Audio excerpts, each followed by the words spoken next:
Witam Was, kochani, serdecznie w kolejnym filmie na moim kanale. Z tej strony Marta, kanał Million Lashes Perfume. Zapraszam Was dzisiaj na film, w którym powiem Wam odpowiedniki albo bardzo podobne do siebie zapachy. Opowiem Wam o nich, powiem, czy wyczuwam jakąś różnicę, na czym ewentualnie ta różnica polega. Przygotowałam dużo tego. Generalnie powinnam przewąchiwać każdy z tych zapachów. Dlatego pewnie będę po prostu robiła sobie przerwy i wracała za jakiś czas, aż nos mi się uspokoi, troszeczkę odetchnie i wtedy znowu przyjdę. Także zapraszam Was na ten film.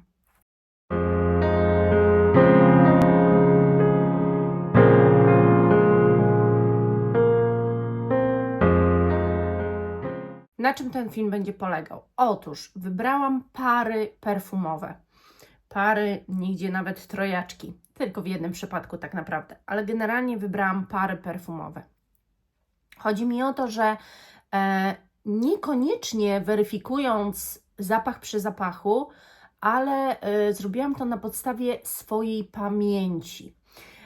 Tak dobrałam te zapachy, jak według mnie one do siebie pasują, są podobne, można stosować zamiennie, na pewno nie trzeba mieć i tego zapachu. Znaczy, czy na pewno, to właśnie dopiero się okaże. Przede mną stoją te pary wszystkie i od pierwszej pary, od której już zaczęłam, ponieważ już popsikałam ręce, to jest para Valentino. Ja mam akurat wersję najnowszą Extra Dose, Donna Born in Roma Extra Dose, a tutaj parą dla niej jest Prada i też się świetnie składa, bo to jest Prada Paradox w wersji Intense, więc bardzo dobre, moim zdaniem matchy. Tu właśnie, może powinnam pokazać inaczej, ponieważ na tym ręku mam właśnie Pradę, na tym mam Valentino. I powiem Wam, że różnica jest tak niewielka. Ten jest zapach bardziej waniliowy, ten jest bardziej może owocowy, ale naprawdę one są strasznie do siebie podobne.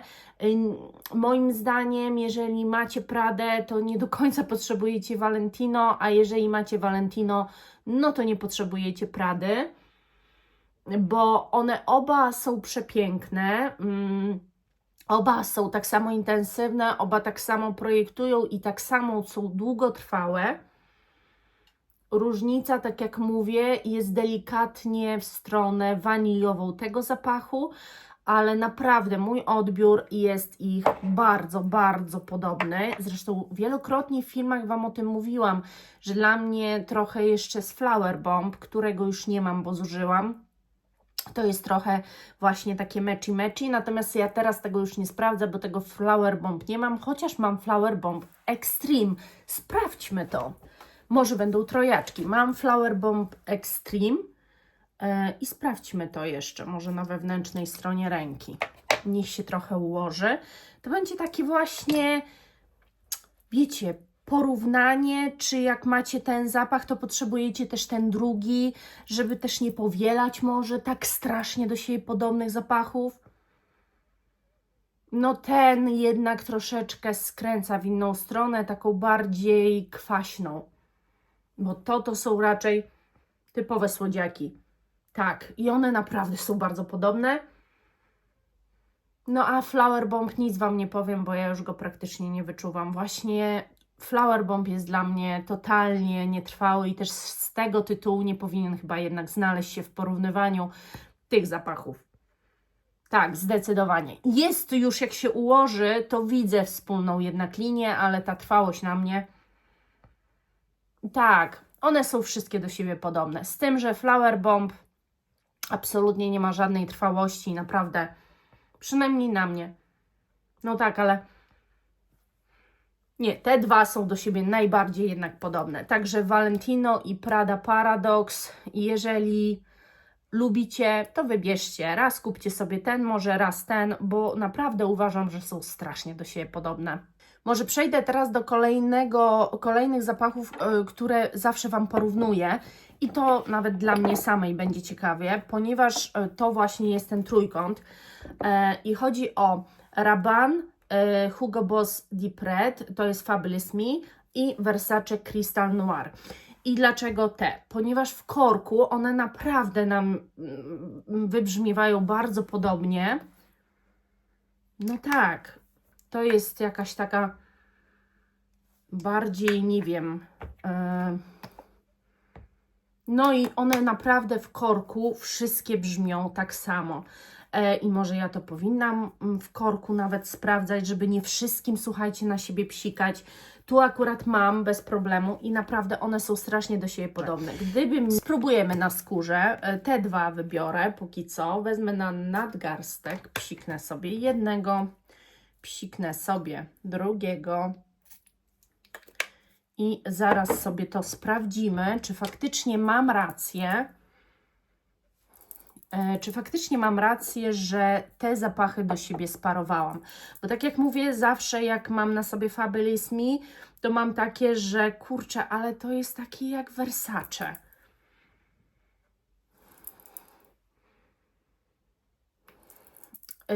Dobrze, już widzę różnicę, ponieważ przynajmniej w tych pierwszych fazach Rabanne faktycznie czuję bardziej dyniowość, tu bardziej jakąś taką imbirowość. Tak, tu jest zdecydowanie dynia, wręcz z takim meszkiem. Bardzo dynię czuć, mocno. Ja w ogóle powiem Wam, że dopiero teraz przy porównaniu tego mam taki, jakby doszło do mnie, że hello, przecież to jest właśnie dynia, a ja wcześniej myślałam, że to jakaś taka imbirowość, ale nie, to jest właśnie dynia, faktycznie.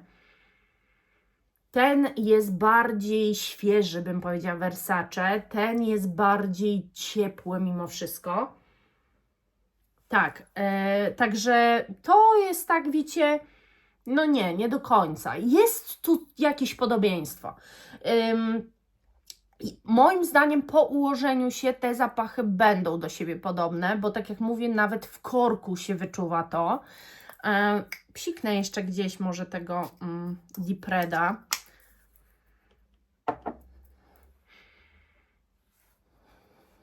No, jest jakaś wspólna baza. Mogłabym to nazwać właśnie taką goryczką wspólną. Ja wyczuwam ją wszędzie, ale jednak muszę przyznać najbardziej, jednak różni się ten. Bliżej już jest Versace i Hugo Boss Deep Red do siebie niż temu. Faktycznie strasznie mocno czuć tu te dynie, czego ja wcześniej nie umiałam nazwać, teraz już wiem. Tak, bliżej, no widzicie, więc ja dobrałam na podstawie swojej pamięci, a teraz jednak bym te dwa bliżej sobie postawiła i do siebie spasowała, ale z kolei nie uważam, żeby można było to do końca potraktować zamiennie, dlatego że ten jest bardzo trwałym zapachem, naprawdę bardzo, natomiast ten już nie do końca. Tak, kolejną parę, jaką wybrać. Tu to chyba nawet nie muszę do końca tego sprawdzać. To jest nowość z tego roku, Zadig and Voltaire. Ja mam YSL Libre Intense. Według mnie nie do końca te dwa zapachy powinniśmy porównywać, ale ja dokładnie pamiętam, jak wersja podstawowa pachnie i według mnie to jest naprawdę zamiennik i jeżeli chodzi o trwałość, niczego nie odbiera i nie jest w ogóle gorszy od Libre. Dla mnie to jest taka sama trwałość i tu mówię z pełną odpowiedzialnością, ponieważ ja testowałam ten i psikałam tym i one też są do siebie podobne, ale ten jest dużo intensywniejszy, mocniejszy, taki naprawdę ma powera, natomiast ten to jest ta właśnie lżejsza wersja Libre i naprawdę one dla mnie są no praktycznie nie do odróżnienia, bo tam są tylko jakieś niuanse, więc tu poszło łatwo, przynajmniej bez psikania. Też może bez psikania, chociaż nie, nigdy tak do końca nie porównywałam, chociaż nosiłam ten i ten, więc moja pamięć mi mówi, jaka jest różnica, a chodzi o Sergio Erba Pura i Tiziana Terenzi Kirke. Spróbujemy to sprawdzić, słuchajcie, jednak w korku, dlatego że ja nie dam rady, moje ręce nie udźwigną tego wszystkiego, więc sprawdzamy. no naprawdę różnica jest bardzo niewielka. Tu jest taka owocowość bardziej łagodna względem Kirke według mnie. Kirke ma taką specyficzną nutę. Generalnie mówi się, że w Herbapurze za tą taką trwałość, projekcję, za tą moc i taką przeszkadzającą moc, która drażni niektórych, odpowiada piżmo. Ja bym powiedziała, że tu też jest piżmo, natomiast tu jest to przyjemne i takie, można powiedzieć, ładne. Tu jest to też ładne, chociaż te owoce są dla mnie bardziej zielone, tu bardziej czerwone, ale tu jest swego rodzaju duszność, którą się po prostu wyczuwa, a tu, ale są strasznie podobne, słuchajcie. Naprawdę bardzo, bardzo do siebie podobne. Powiedziałabym, że Kirke odrobinę mocniej podszedł do tego tematu, ale nadal, no to są takie bardzo, bardzo owocowe koktajle z dodatkiem, tak, chyba bym powiedziała, że te piżmo właśnie robi tu taką aurę dla tego zapachu. Bardzo podobne. Tak naprawdę, jeżeli macie Herbapurę, to nie potrzebujecie Kirke, a jeżeli macie Kirke, to nie potrzebujecie Herbapury. Zdecydowanie. Odstawiam. Dalej, no to zdecydowanie takie bardzo do siebie podobne, tu muszę popsikać, ale na 99% mi się to zgadza. To jest Angel Nova Muglera i La Vie est Belle L'Elixir. L'Elixir, nie inne La Vie est Belle, tylko L'Elixir. I teraz tak, tu sobie psiknę, może o tu. Mówię, że mi rąk zabraknie. I jakie są różnice? One na początek mają dla mnie identyczne. Dosłownie uderza Was ta malina i no początek jest identyko. Ten zaczyna troszeczkę być bardziej czysty, a ten już zaczyna się przeistaczać w tę bardziej pudrową część. Zaczyna być właśnie taki bardziej meszkowy. Ten bardziej czysty, ale malina jest dla mnie identyczna w tych zapachach. I moim zdaniem różnica, może tak pokażę, bo tu mam Angel nową. O Jezu.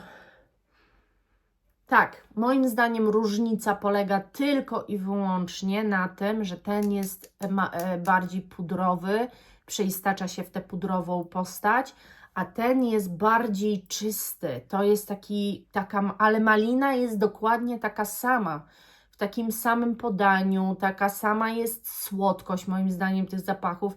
Totalnie mogą być wymiennie stosowane. Jeżeli macie Angel Nova, nie potrzebujecie La Vie est Belle L'Elixir, ale jeżeli macie już La Vie est Belle L'Elixir, to wstrzymajcie się z Angel Novą. Parametry są identyczne.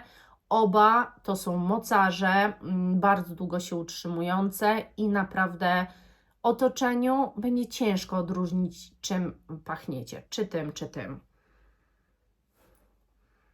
Tak, naprawdę. To jest moje niedawne odkrycie, ponieważ wzięłam sobie, miałam ochotę i się popsikałam, Mangolicious Hibistorm od Sphinx Fragrance, no a tu mam Hibiscus Mahajat. I jak się tym zapachem popsikałam, to doszło do mnie, że ja już coś takiego znam. Strasznie długotrwały jest ten zapach, naprawdę mega. No i dobra, i psiknijmy sobie tu. A ten go zabójcę tu. Uwielbiam zabójców.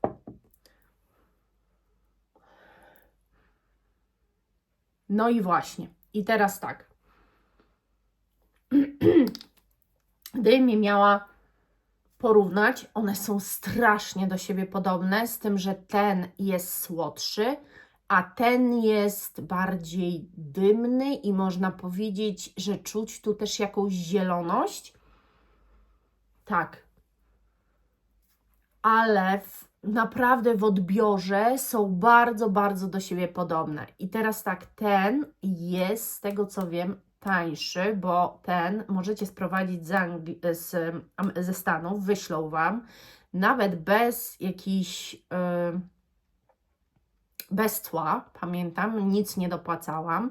Fakt, że przesyłka kosztuje 60 zł, chyba że podrożała, nie wiem, ale 100 ml kosztuje tego zapachu chyba 500 zł, a ten kosztuje 50 ml prawie 1000.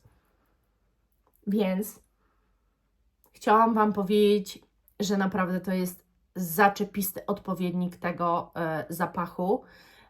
W bardzo dobrej jakości, też jest strasznie projektujący, bardzo długotrwały i naprawdę ja cały czas miałam wrażenie, że mam na sobie hibiskus Mahajat. Jest odrobina tu jakiejś takiej dymności, zieloności, ale tu też jest dymność, bo ten zapach też nie jest taki czysty, tylko właśnie jest tu jakaś forma dymności. Jest po prostu troszeczkę słodszy od tego, ale jeżeli Wam ta słodycz tego, nawet ta ulepność trochę Wam przeszkadza, to w ogóle jest dla Was idealny zapach. Wezmę takie duo, które tak nie do końca wiem, bo po prostu są to zapachy, które są na Akigali, Akigala Wood i jest to New Notes Akigala Mandarino oraz Amedu Core od Le Liquid Imagine. I teraz tak, ten jest zapach bardzo akigalałowy, natomiast pieprzny. Ten natomiast mandarynkowy, ale naprawdę linia jest wspólna i jak się je nosi, no to oczywiście tu tę pieprzność czuć, tu czuć tę mandarynkę też na tym, ale naprawdę są bardzo w takiej tej linii, w tej bazie do siebie podobne. Tak strasznie te Akigala narzuca pewną rzecz, jakby taką narzuca odbiór zapachu, że chciałam Wam powiedzieć, że naprawdę te zapachy w pewnym momencie odbiera się strasznie podobnie, mimo że te różnice czujecie, ale no odbiór jest bardzo podobny, także to tylko tak naprawdę to nie są zamienniki, bo każdy skręca w inną stronę, ale jest w nich akurat największe podobieństwo, jeżeli w ogóle chodzi o bazę Akigala Wood. Powiem Wam o dwóch zapachach, których też jeszcze nie sprawdzałam tak ręka w rękę, ale mam wrażenie, że będą do siebie podobne. A chodzi o Ex Nihilo Blue Talisman i o Essential Parfum Bois Imperial. No i teraz sobie popsikamy tego, tylko ja już nie mam gdzie popsikać, więc popsikam w korek. No naprawdę, nie mam już gdzie, nie mam rąk. Dobra, i teraz no musi troszkę to wywietrzeć, tak? No bo wiadomo, ale no póki co nie wiem, czy nos mi się już przyzwyczaił, ale czuję to samo. Natomiast zaraz zobaczymy, niech to się wywietrzeje. O, dobra, no to tak. Ten zapach Ex Nihilo Blue Talisman jest bardziej cytrusowy faktycznie, ale przy tym jest drzewny, a ten jest drzewny, też mający jakieś takie nuty, nie wiem czy do końca cytrusowe, ale naprawdę one się zachowują bardzo podobnie.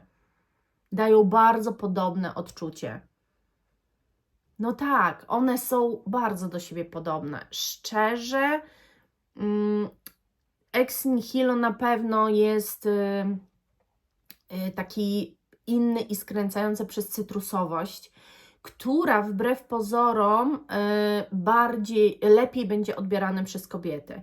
Jeżeli komuś podoba się Bois Imperial, ale nie lubi tej zdecydowanej męskości, którą tu czuć, to Blue Talisman jest dla nich. Czyli jeżeli lubi tę świeżość, tę drzewność, którą czuje Bois Imperial i chciałby nosić, ale jednak ta męskość mu przeszkadza, to w Blue Talisman już tej męskości nie czuć. No i czuć cytrusowość. Ale naprawdę są podobne do siebie. Naprawdę te dwie historie są bardzo podobne do siebie i moim zdaniem ta jako unisex będzie bliższa kobiecie, bo naprawdę nie skręca w żadną stronę. Ta jako unisex będzie bliższa pewnie mężczyznom, bo jednak skręca w tamtą stronę.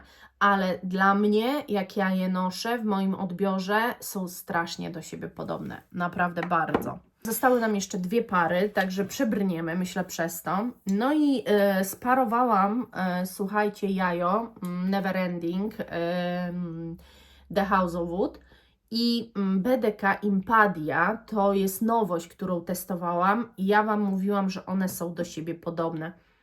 I teraz naprawdę nie wiem, gdzie mam psiknąć. Naprawdę, ja już nie wiem, gdzie mam. Wszędzie czuję Erba Pure i Tiziana. Mimo że do korka psikałam, to i tak to czuję.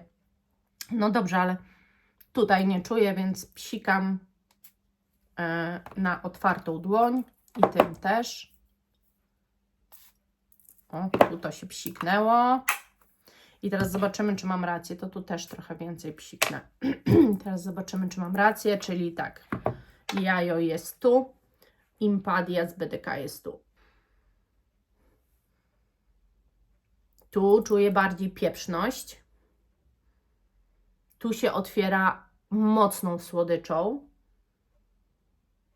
No ale zobaczymy. Zaraz musimy poczekać, jak się ułożą, bo według mnie one, jak się ułożą już na skórze, to właśnie brzmią strasznie do siebie podobnie. Strasznie. Tu nadal jeszcze czuję jakąś taką pieprzność, a ten jest niebywale słodki. Znaczy niebywale, nie jak ulepnie słodki, no ale w porównaniu do tego, gdzie tu czuję jakąś taką pieprzność, to jednak jest różnica. No ale dobra, zaraz zobaczymy. No i właśnie, one po ułożeniu się mają taką nutę wspólną, która jest czymś takim na pograniczu goryczy i cierpkości. Tak, tu ją czuję definitywnie i tu ją też wyczuwam. One nie są takie same, bo jednak to jest słodsze. To jest słodsze i to jest, a to jest z kolei bardziej pieprzne i wytrawne. Natomiast jak ja nosiłam na sobie właśnie jajo, to mam wrażenie, że był bardzo taki właśnie dosłodzony, ale teraz na dłoni ja nie wyczuwam tej słodyczy. Nie no, jest podobieństwo, ale jednak idą w różnych kierunkach. To jest wersja bardziej wytrawna, nie tak słodka, a to jest wersja po prostu słodka. Jeżeli chodzi o parametry, to te ma troszkę lepsze niż Impadia, ale generalnie nie można narzekać.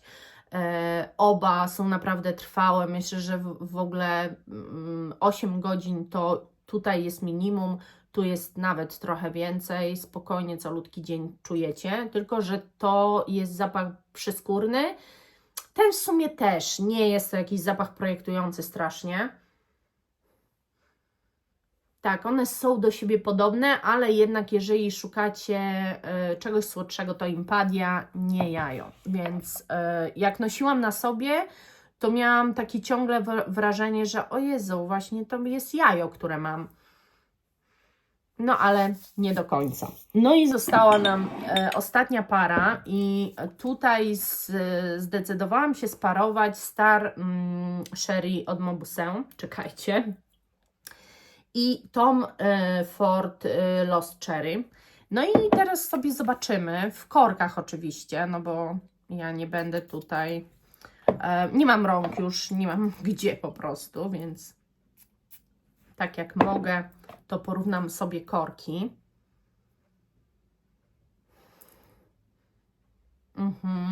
To jest prawdziwa wiśnia, słuchajcie.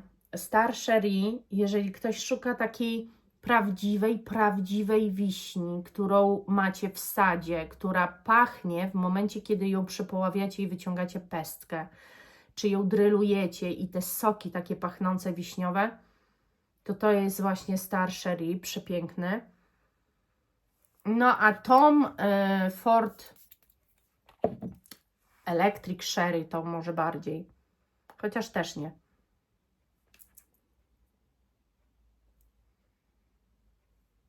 W ogóle powiem Wam, że Tom Ford Lost Cherry już mi się nie podoba. Chyba pójdzie sobie z mojej kolekcji. Ponieważ jak teraz wącham, to Star Sherry to jest coś bardziej intensywnego, mocnego, konkretnego. Ma przewspaniałą trwałość. O teraz trochę się zmienia w to, co jest w Lost Cherry. Jest już bardziej ułożony i bardziej czuć tutaj też jakąś swoistą dymność, coś takiego. No musiałabym wypróbować jeszcze na skórze. Gdzieś może jednak psiknę chociaż tu, bo to jest ostatni, więc już niech będzie. I sprawdźmy to jeszcze na skórze. Natomiast Star Sherry robi na mnie większe teraz wrażenie. No, Star Sherry to od razu pachnie tak bardzo czysto, naprawdę czysto wiśniowo. Za moment jakby pojawiał się jakaś odrobina alkoholu, troszeczkę jak właśnie jakaś naleweczka. No i na skórze są podobne. Czyli jednak trochę miałam racji, bo tak, teraz to czuję. Korek nic mi nie mówił. Powiedziałabym, że Star Sherry jest intensywniejsza od Toma Forda, ale jest podobieństwo zdecydowanie. Tak, są bardzo do siebie podobne. Powiem szczerze, gdybym nie wiedziała, który gdzie psiknęłam, no to bym obstawiła, że to jest Tom Ford, bo mam wrażenie, że jest dużo intensywniejsze od tego. Ale są podobne. Jest tutaj jakaś taka dymność i tu też tę dymność wyczuwam.